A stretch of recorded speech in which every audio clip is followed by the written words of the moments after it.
Good morning and welcome to another great edition of Money Truth Moments with our very own Money Truth expert, Judy Copenbarger. How are you, Judy?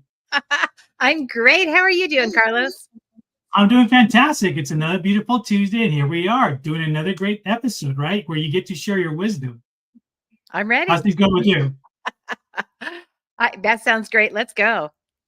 All right, folks, if you're just joining us, please make sure that you are following Judy at judycopenbarger.today. In today's episode, we're going to talk about financial strategy. We're going to share how business owners can stay profitable and proactive during the slow summer months, right? So today's title of the show is Hot Tips for Business During a Summer Slump. So what do you say we get started? I love it. Hot tips. Let's go. All right. So let's start out by saying why do many businesses experience this slowdown during the summertime? And it You varies know, by industry, but it really does vary. I was going to say some businesses are seasonal. I think for regular people in a service business, or I guess even products too, depending on, unless you're selling summer fun products, right? You're going to be busy. But we're out of our routine. A lot of folks still, we grow up and we have summer off. We're in school during the year. Kids, family that have kids that are in school or school age or college age, you still have that kind of mindset of there's 9 months that we do our regular routine. And then summer, we're planning vacations. We have more visiting, more travel, things get out of the routine. And I think business cycles sometimes follow that. It's like, I don't want to think about my car insurance right now. We're going to Hawaii. So we'll do right. that when school starts again. We'll do that in the fall, right? In between the holidays and all of that. So I think that might be for many industries, just as a 50,000 foot view, general overview. For a lot of people, things slow down because people are not thinking about the stuff, they're just thinking about the fun things. That's true. And I think that comes down to then when we don't really pay attention, right? So what are some common mistakes business owners make usually during the summer season? Wow. Well, if it is a business that's going to be impacted by slowdowns, if you're in a service business, if you're offering services where maybe you're entertaining clients or you're having seminars or educational events or things like that, in the summer, people aren't going to come. And churches know this, right? And nonprofits know this. All the groups that regularly get together, they know summer is going to be low attendance because everybody's on vacation and they're out of their routine. It's just like, give me a break. This is my break time. So I think if a business doesn't prepare for that, they are going to be in trouble. And there's several ways to prepare. But I think that's one thing you got to think about if you have a cycle. And maybe it's not summer, maybe winter is your slow time. If you are, let's say you're a field guide for people that go hunting, right? Or if you are affiliated with surfing in the summer and you live in the US, in the winter, it might be a slow time for you. Maybe not. You can go to Australia and keep working, right? But it might be a Right. slow time for you. So anything that's seasonal like that, you just got to plan for that. And we talk about also, you mentioned before about mindset, right? I mean, we've talked about this in several episodes, and if you're just joining us, better make sure you watch some of these older episodes because this all makes sense very quickly. But how can a small shift in mindset, right, really turn a slump into an opportunity? Oh, I'll tell you, lessons learned from COVID, right? When your whole world crumbles, everything you know about your business and your reality and your finances changes on a dime, in a moment, in a week, in a month. That COVID thing we thought was going to be a week or two. And then we thought it was going to be a month or two. And then it was a year or two or more, depending on the industry that you're in, the impact of that. But lessons learned from that was to be ready at any time for the big pivot. If you think about the companies and the businesses that did really well during COVID, not every business suffered. Many businesses thrived, many industries thrived. And those were the ones that were able to do the big pivot. They kept talking about what can we do? And I think about just in our neighborhood, we had restaurants that couldn't do ordinary business. Like overnight, they could not do their business. And then they had to put up the shields, and then they had to do outside, and then they had to space every other booth, all that stuff. The businesses that did really well were the ones that said, well, maybe my ordinary way of serving people, they come to the restaurant, we have a meal, they pay the check and they go, maybe that's not possible right now, but what can I do to provide value in my neighborhood, in my community? And those are the businesses that said, well, I still have a lot of milk here. I have a lot of eggs here. I have a lot of things that I can make um, in a germ-free environment where there's not a lot of, people touching and contagion. And because we didn't know back then, how it was going to go. And they're the ones that set up with their employees to keep them working. They set up boxes of the things people need, but they couldn't even hardly go to the store to get, unless you went at 6 a.m. and masked up and remember all that 6 foot apart, Oh yeah. have two people Oh, in totally. aisle. That was just a few years ago. It's crazy. But the businesses that did well are the ones that said, here's what we're going to do. We're going to have our people be careful with the germs and the contagious stuff. Put everything in the box that you order and they'll come out to your car, put it in your trunk. You never have to deal with anybody. And that worked well. Now, some businesses are like, I don't want to do that. We have to train our people, do a whole new thing, order different kind of stuff. But the ones I saw in my neighborhood doing that early, I'm like, that's brilliant. They pivoted. They found a new way to provide value, which means provide revenue, keep people employed, and provide services that are valuable for people. And they did well. Businesses did well. And that happened on a big scale too for companies that really thrived. They found a way to serve in a new way, maybe new product lines. Pardon me. They found a way to deliver value that people were looking for that maybe wasn't even there a few months ago. That's how you do the pivot. That's how you can get your mindset. If things aren't the way they were, maybe the industry changed, the season changed, your offerings change, what you can do professionally changes. You're like, okay, we have a whole new blank slate. If I started my business today, what would I do? And then the mindset is, it is possible. This is where you got to get. It's possible to go from what I've always done to doing something in a new way, providing a new kind of value. That's where I think entrepreneurs get stuck because I always wanted to make candles. I didn't want to get into decorating. I only wanted to make candles in my garage, right? But maybe you need to pivot or whatever it is. The pivot, the new way of thinking, the mindset that it is possible to connect the dots and get there. Yeah, the other thing is also that it's for young entrepreneurs or folks that start out that way too. It's that old saying, right? Well, this is the way we've always done it, and if you introduce something different, it's like panic. Like I don't know how I'm going to survive in all of that, But it's some very good points, and talking about COVID, I don't want to get into a whole soap opera, but yeah, you're right. There was a lot of things that because of the lack of knowledge or what they were pushing on the messaging, a lot of folks unfortunately fell into that and lost businesses because they weren't prepared. And in the industry, any industry, you always have to have a plan A, B, C, or even D for that matter. Just okay, what if I can't do this? How am I going to survive doing it this way? And a lot of restaurants that I saw just were very creative in how they pivot, how they started doing things, and it was like, okay, they didn't even skip a beat. So kudos to them for sure. Yeah, and the ones that did well had the not only the mindset and the creativity, they had the means to do it. And so every business should always have the means for a pivot should it surprise you. And what I mean by that is you either have a line of credit available at all times, you have enough savings available to capitalize a new program or a new product line or scaling something to a new level, new customer base. You always want to be ready financially for those opportunities. And if it's a slump, the opportunity is going to be there, and that's when you grab it. We have a relative right now who's in auto parts. He's kind of a big deal, auto part guy. And right now, we were just with him over the holidays, and he said, I am flush with cash, like really big numbers of cash right now, because it is getting really rough in my industry and I own everything. But the businesses that are still there are going to be selling out, and I'm going to be ready with cash to take advantage of those opportunities. I'm going to just swoop in there and All just right. be ready. And I think every business, whether it's, billions of dollars business or hundreds of dollars, thousands of dollars business at any level, I think a good rule of thumb, especially for entrepreneurs in a small business or a closely held family business, is always save some money in reserve for those opportunities. And I think 5% is a good number. You're always saving. It's like, what's it for? I don't know, but I'm going to have it when I need it. So if in your spending plan, you always have 5% that's for the future, maybe not a specific goal, but for an opportunity, always put that away. That's just a good rule of thumb to always be ready and not have to go to borrowing, which is another option, a line of credit or family money. But if you're ready on your own, you can actually be the bank, and not the borrower. And that's a good position to be in.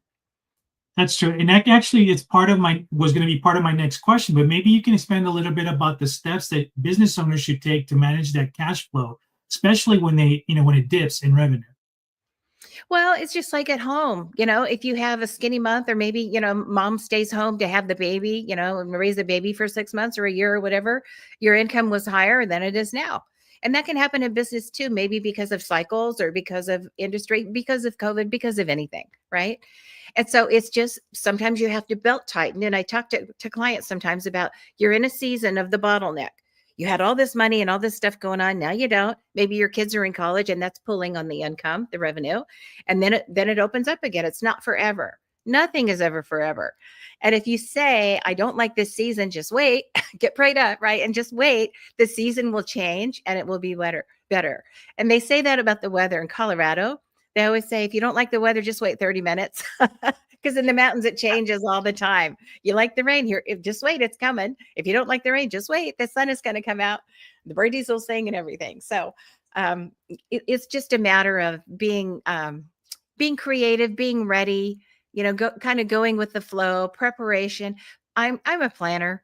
So plan for that stuff, be ready, take advantage of the opportunities, celebrate the changes, even if you didn't vote for how it came at you. Just be ready. And I want to welcome, I can see people coming in watching this show. Welcome, folks, to Money Truth Moments. If you're not following Judy, please do so at judycopenbarger.today. Today we have a fantastic. Well, actually, we have a summer series that we have been doing. We've talked about family stuff, so make sure you look at the previous episodes from the last couple of weeks. And today we are focusing on hot tips for business during the summer slump. And you mentioned something on there about just being creative, right? So let me ask you how. And this is something I think that a lot of businesses it kind of goes in hand with pivoting, right? How can a seasonal promotion or events help re-engage customers? Like a lot of folks don't think about that either. Yeah, well, it's just being creative. What do people want? In my business, I have a service business, so it's boring paperwork in office buildings, right? The financial services and estate planning services and lawyer stuff and tax stuff and all that. Not that exciting, but you can bring people into your community in fun ways. So we've done everything from cruises, client cruises, bring your friends and family, develop their relationships. And then, some of those turn into great friendships, some turn into business. Back in the day, we loved to farm and we loved to, graft trees and grow things and garden and all of that stuff. And we do quite a bit of that. But I remember one time we had a tree grafting party.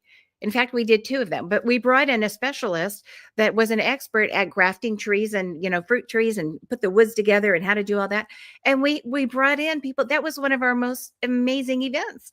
And just being out in the yard doing things had nothing to do with our work, our professional work, but it brought people together and helped deepen and create new relationships that meant more business over time. And then they bring their friends and family and things like that.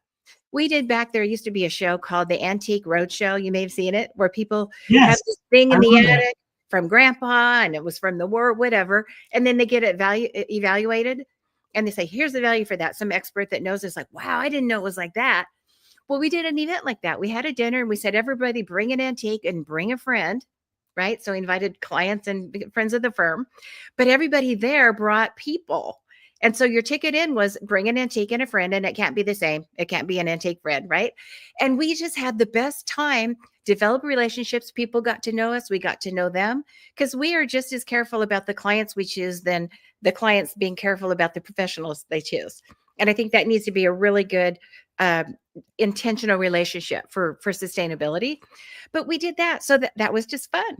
And we've done things like, wine pairings with Italian food, and you have the chef come out and talk to you. So it doesn't matter what you do. You can do creative ways to bring people together. If it's a service business and relationships are important, you want to do those things that people want to do. If you're a guy and you like to smoke cigars, go do a cigar smoking tasting thing. I don't know what guys do with cigars, but if it's about golf, bring your friends and golf. And I know golf is a big social way for people to professionally deepen relationships and create new ones. And it's something in common that has nothing to do with what you really do. So all those things, you can just be creative with that. I like to do what I like to do. So the things that I do is like, I was going to do it anyway. It's fun. And let's just invite other people to come celebrate with us. So that's one thing that you can do if you have a service business. If you have a product business, I think it's just a matter of getting with professionals, and I believe you should hire them. If you need marketing, if you have an online presence where you need someone to go out and find the people, find the audience for you, find the customers for you, hire a professional. I mean, that's you don't want to save that penny. What's the thing about a penny saved is a penny earned, and don't be dollar penny foolish. What is that? There's all those things. Penny wise Yeah. and dollar foolish, or dollar wise and penny foolish. I don't know. But you know what I mean? Don't not spend money that you need to spend to get to the next level in your business. You got your mindset, you've got the means to do it, you've got the resources to do it. You've got the you focused mentality. It's all about the clients. What do they need? What are they looking for? How do I provide that? How do I be the destination? And sometimes you need professional people that know how to find the eyes online, like you. That's a lot of things that you do, Carlos, for companies I know. Yeah. And so I think it's worth spending the money for people to find the people for you if your bailiwick is not the IT stuff or the tech stuff. It's doing whatever it is you do, providing your services, being brilliant, and scaling and distribution of your goods. And you can hire the marketing and hire the customer creation. Right. So many things you can do.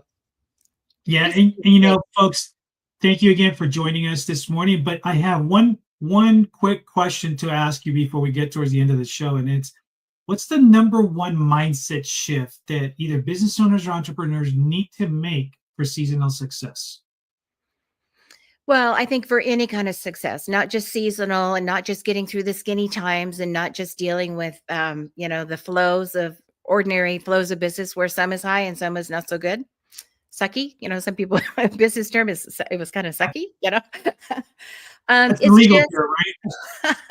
yeah, the mindset is it's possible. It's possible to get through the season. It's possible to weather the storm.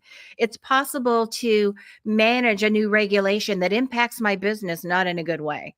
It's possible. And if it's not possible to do it the way I've been doing, it's possible to get to where I can do something to either scale, provide a new product line, a new service line, find new customers to scale the services that I do have available. The mindset is I can do this. I might need to deepen my bench of professionals that help me do it, whether it's marketing or legal or managing regulations or whatever it is in your business.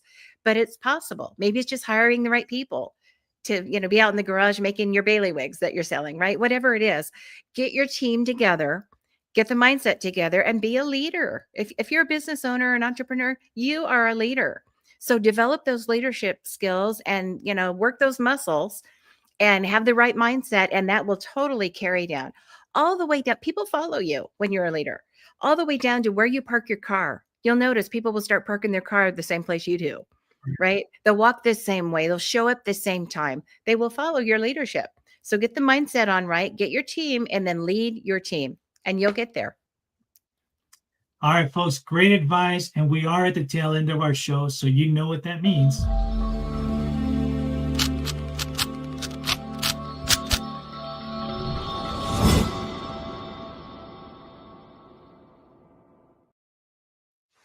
It's our challenge time, and I always look forward to this. What do you got for us today? Challenge time. We've got a hard skill and a soft skill today. The hard skill, the tangible thing that you can exercise right now is take a look at what you're saving for the opportunities in your business right now. If you're not saving at least 5% for not a rainy day, but an opportunity sunny day, work up. Maybe you start at 1% and then double it next year until you have 5% that goes into that bucket for when you need it and you want to take advantage of an opportunity. That's the hard skill challenge. The soft skill challenge is just to make a little list. I like pen and paper, a little list of some creative ideas to take your business to the next level. And if you do have a business that has a season, and maybe the summer season right now is like time, what can you do next year to be ready for something else? Maybe this is the time of season where you do some planning, where you do some extra marketing, where you add a product or service to your offerings, right? What can you do next year to not have a slump if you're in one now? How do you prepare for that? That's the soft side, the creative side. So you're going to have 5% at least that you're working toward for savings. You're going to have a plan for when it's not sunny day, and you're going to get there. That's your challenge. All right, folks, you've heard the challenge. And if you want to add some additional, or you have additional questions or topics that you'd like Judy to address, please let us know. Send us a message. We'd be happy to feature that on here on another episode as well. And remember, we are here every Tuesday at 8 a.m. with the follow-up on Thursdays at 8 p.m. And if you're not following Judy, shame on you, people. No, I'm just kidding. Make sure that you are following her at Judy Copenbarger.today. Judy, any last parting words? No, just make it a great week. Enjoy the summer. And if it's a slump, take advantage of extra time for your family and your creativity. You're going to have a blast. Make it a great day. Excellent. Until next week, take care of you guys.